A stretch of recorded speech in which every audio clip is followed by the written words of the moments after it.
एक छोटी सी कहावत आती है कि जो किसान होता है ना वो खेत में मरता है, किसान का बेटा रेत पर मरता है, नेता देश में मौज करता है, नेता का बेटा विदेश में मौज करता है, जवान है वो महाराज बॉर्डर पे मरते हैं।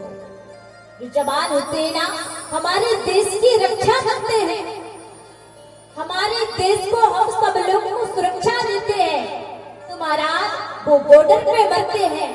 और हमारे ये अतिथि पधारे हैं, इन्होंने अपना मूल्य कीमती बात समय हम सब लोगों के लिए दिया है, इसके लिए व्यासपीठ से आप सभी लोगों को बहुत बहुत साधुवाद है, बहुत बहुत धन्यवाद है।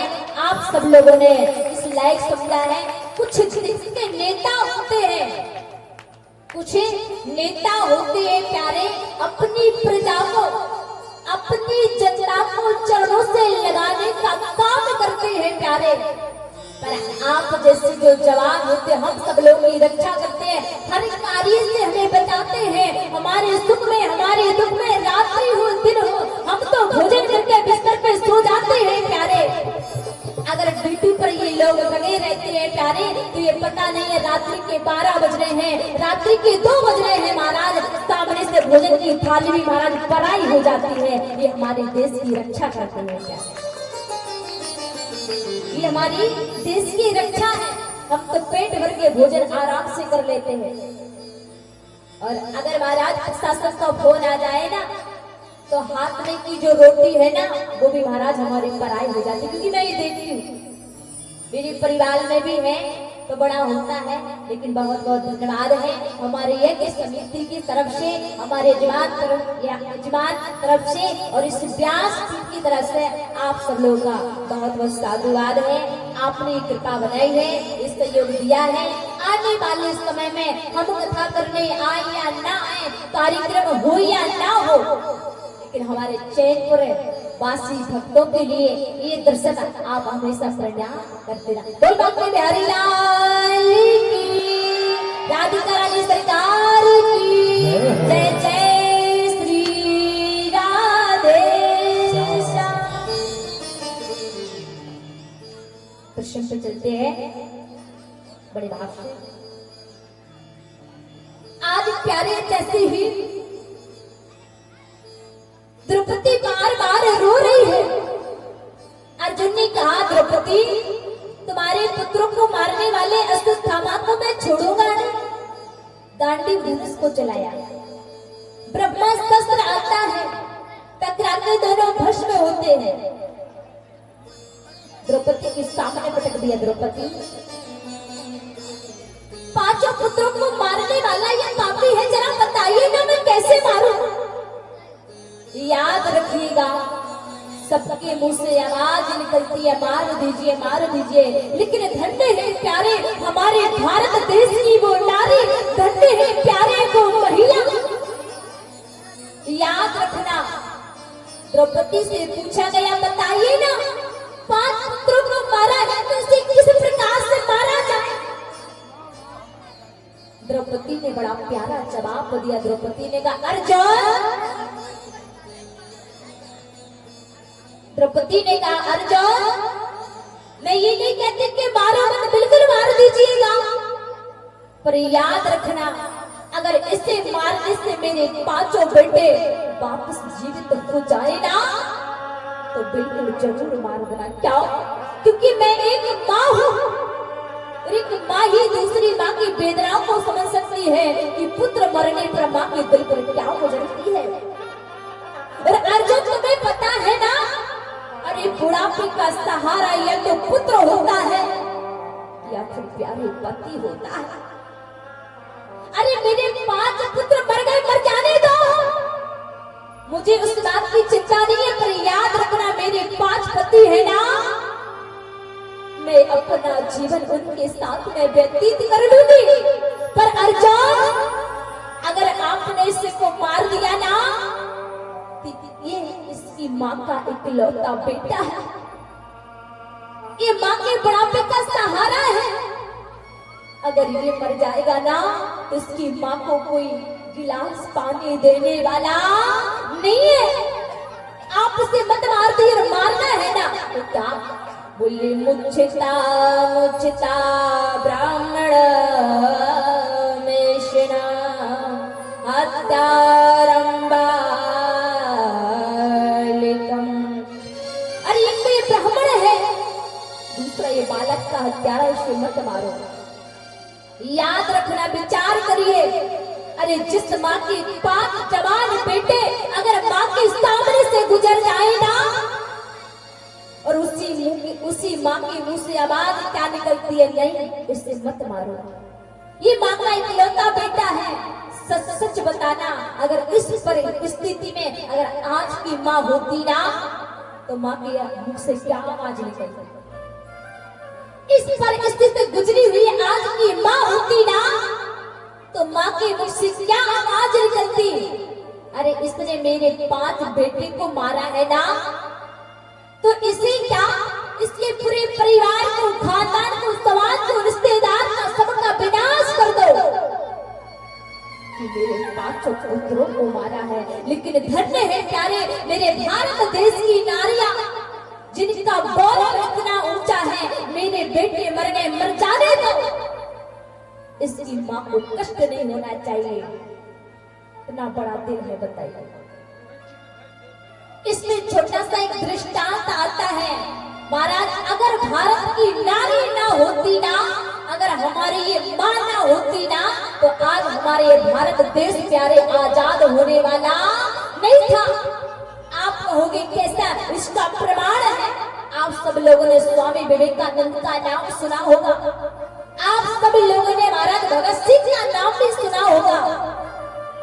भगत सिंह की उम्र कितनी थी प्यारे, कोई ज्यादा वर्ष की नहीं थी, केवल और केवल 11 वर्ष का भगत सिंह मात्र था।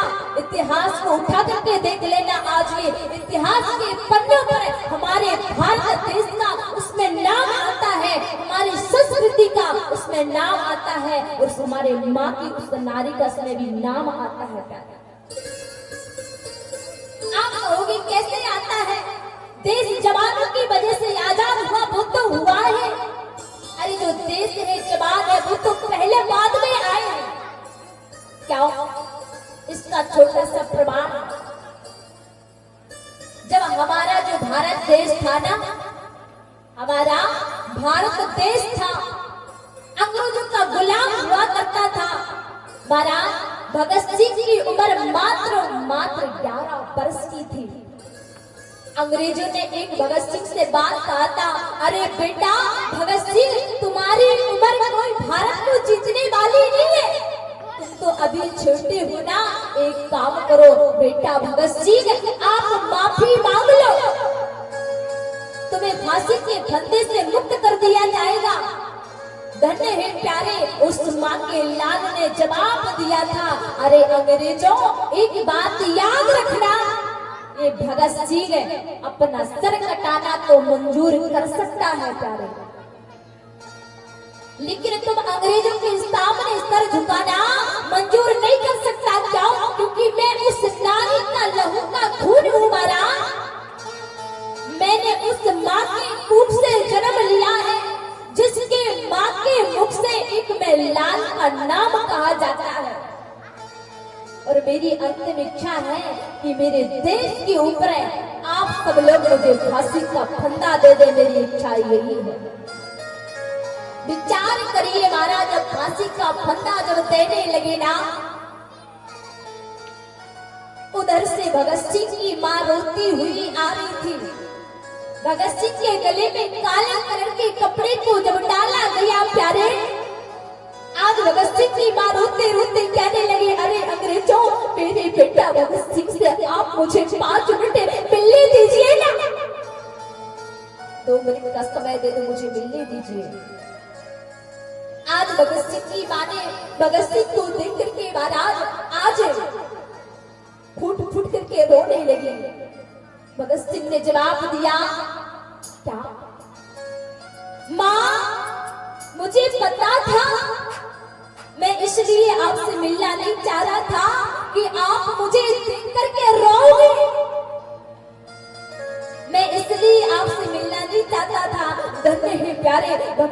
उसकी माँ ने हंस करके जवाब दिया, बेटा भगत सिंह, मैं इसलिए नहीं रो रही हूँ कि मेरा बेटा फांसी के फंदे पर लटका दिया जा रहा है। अरे बेटा, मैं तो इसलिए रो रही हूँ, अगर तेरे जैसे बेटे 10 भगत सिंह और होते ना तो इसी समय फांसी के फंदे पर लटका देते प्यारे।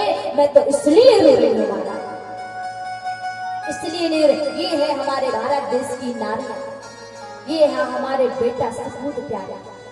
जन्म देना प्यारे, लालों को जन्म देना, जन्म देना श्रवण को जन्म देना, जन्म देना सुपुत्र पुत्र को जन्म देना, पुत्र पुत्र को जन्म कभी मत देना प्यारे।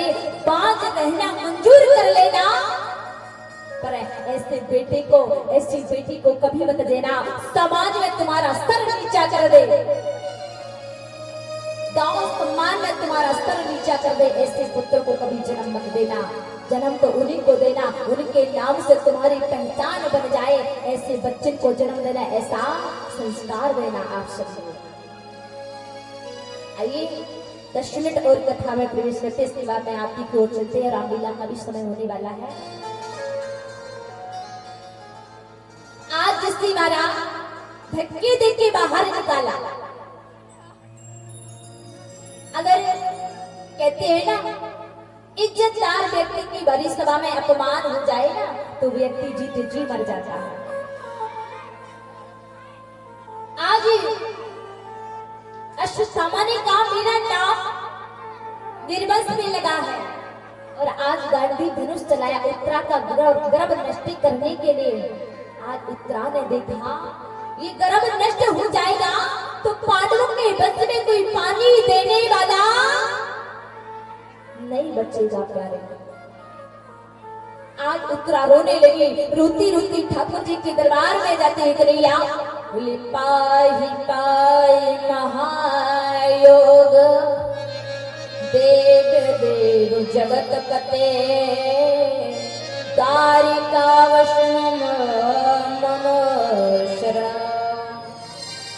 आज उत्तरा भगवान को पुकारती कन्हैया से कि कन्हैया दीन दयाले बिरधु समभारे, हरहु नाथे मम सा